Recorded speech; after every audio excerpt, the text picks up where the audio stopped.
The right to live is something we take as indisputable, but we do not have the right to end our own lives. In most countries, suicide is illegal. However, this is fast becoming an issue because increasingly medical intervention is able to prolong the process of dying and of living. No, our story isn't about euthanasia.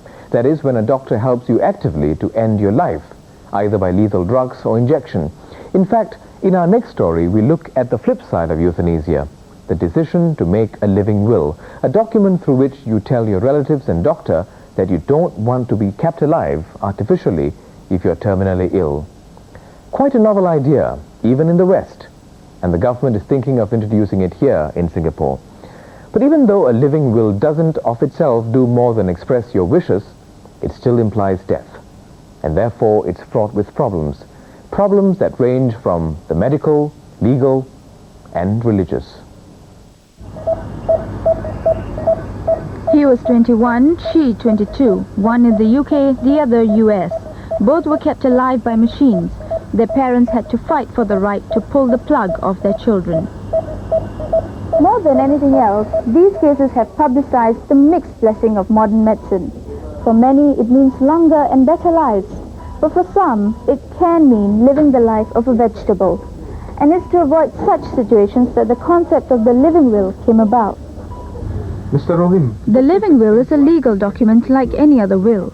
So you'd have to be a competent adult before you can make one. It's valid only if it's signed and witnessed. Basically, it states your wish to be allowed to die without doctors putting in heroic but hopeless efforts to save you. At the moment, the living will is not yet law in Singapore, but doctors I spoke to tell me there's a place for it. There have been instances, and there will be instances where patients are lying in a coma, unconscious, and with all sorts of life support mechanisms and systems all supporting keeping the patient alive. And the relatives don't know what to do. They don't know what the patient really wants, whether to prolong the suffering, agonizing over the suffering. And the doctors also in a dilemma, what to do. According to the Ministry of Health, the living will help those faced with that dilemma. They said, the introduction of the living will help to determine clearly and objectively the desire of the patient for medical intervention when that desire cannot be personally expressed. The living will also relieve the family members of the burden of making the decision for the patient. Such dilemmas occur more frequently than we think. One hospital told me that they had 125 patients on life support in 1992. That number rose to 142 last year. They couldn't tell me how many patients recovered and how many didn't. But for the families of the latter, having to watch their loved ones hooked onto the machines can be both traumatic and painful. 32-year-old Muhammad Amin Bangi fell into coma in 1992 after a road accident. He never woke from it but was kept going by machines. He was lying there on the bed. It saddened me very much. His condition is like as if he's in fit. His eyes keep on blinking and his breathing seems that he has difficulty in breathing. Amin was in coma for 3 months, but because of religious beliefs, his family couldn't bring themselves to pull the plug on him. The thought of switching off the machine that never come to my mind. I always hope that I always hope that he will recover from his condition. I always have that feeling that this could be God's way of testing us, whether we have faith in him. And I always hope that there will be a miracle. Amin's last days were spent in hospital, still being cared for by doctors.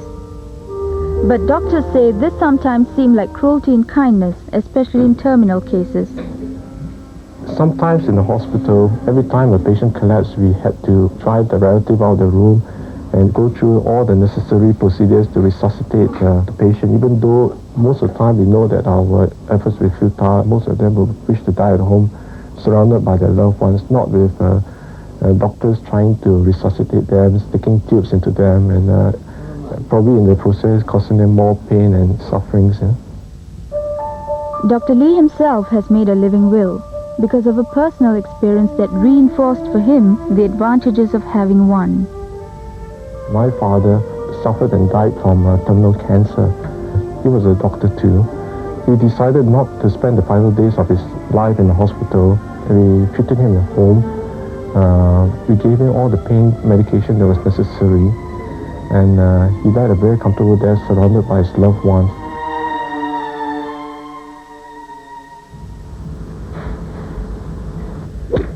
The 75-year-old retiree Mr. Thomas E. feels the same way about dying. If my doctor says there's no chance, you're going to die anyway, so I think I will agree with him if he does not institute extraordinary measures just to keep the physical alive. There's no need for it. If I have to go, let it be. And he will agree that there's no use of not extending my life, but extending my death. What's the use of prolonging death when death is inevitable? Let it be. A philosophical view that increasingly many people have, more so in countries like Australia and Holland. In the US, in fact, about 70% of the states have provisions for living wills now. But at home, Singaporeans raised some questions, especially to doctors. Right, what I really like to know is would you really try your best to try and save me, knowing that I am about to make a living will? I wonder whether the doctors will actually try their best if there's a living will. Are such fears justified? Doctors will be the last, They won't be the first to quickly switch off. No. That's my experience. And I know my colleagues. They want to be convinced. For me, I would definitely convince. If I was a doctor and my patient, I would have to make sure that this patient definitely has got no life. The brain is really brain dead. And with today's life-prolonging technology, brain death is that one criteria to decide that point when a patient has no life. The brain controls a lot of the functions like breathing and so on and so forth. So when brain death occurs, these functions have been cut off. The process is irreversible. And that is where the patient would not be able to recover, to become conscious, to be able to breathe and to live as an individual.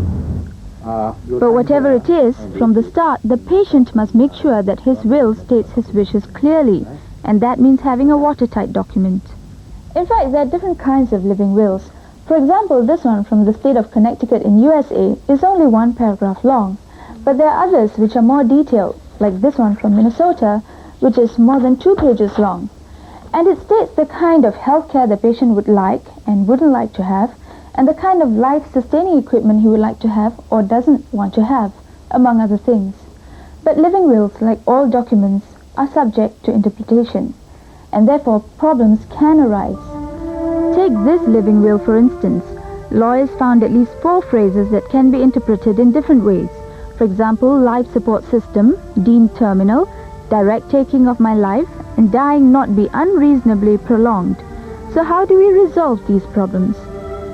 As a doctor, I would say the medical decision actually should prevail. It's one whether what is really good for the patient, whether there's hope of recovery or not. The relatives cannot demand, that basing on the living will that we do certain things. I think the final decision should rest on the medical opinion. If I make a living will, how can I change that decision? He can do it in one of 2 ways. Number one, he can just do it in writing, the same way he did in the first will, to say that he declares he wants to revoke his earlier will. Or secondly, he can just destroy the will, either by tearing or burning it. What if he's already very ill? Can he revoke his living will at that time? Well, he can, provided his doctors certify that he's of sound mind, meaning that he's able to think clearly, he knows what's going on. But we learnt that not everyone can embrace the living will. The Mufti of Singapore told me that a living will be null and void in Islam because it doesn't allow Muslims to ask for a premature end to their lives. and the Hindu Endowment Board also said that the same beliefs prevail in Hinduism. And according to one Christian authority, signing a living will would mean that one has given up on the possibility of God's intervention. But those whose beliefs don't allow for living wills have one reality to deal with: the rising costs of health care. Muhammad Amin's bill, for example, came up to $67,000 for 3 months in hospital. Fortunately, his employers footed the bill. But there will be cases of patients who will have to pay the bill themselves. So how do we resolve these conflicts? The most important consideration I would think be humanitarian. The human, the human life, the human dignity, and how humane we go about it. Not economic, not the legal, but more, That is, each case should be considered on such grounds, humanitarian grounds.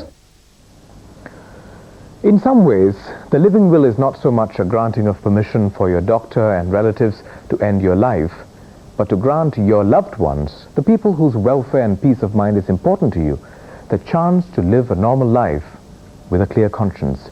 It is an individual decision, but whether we like it or not, it's a decision that has to be sanctioned by the society we're a part of. Remember, if it concerns you, it concerns us. This has been Talking Point.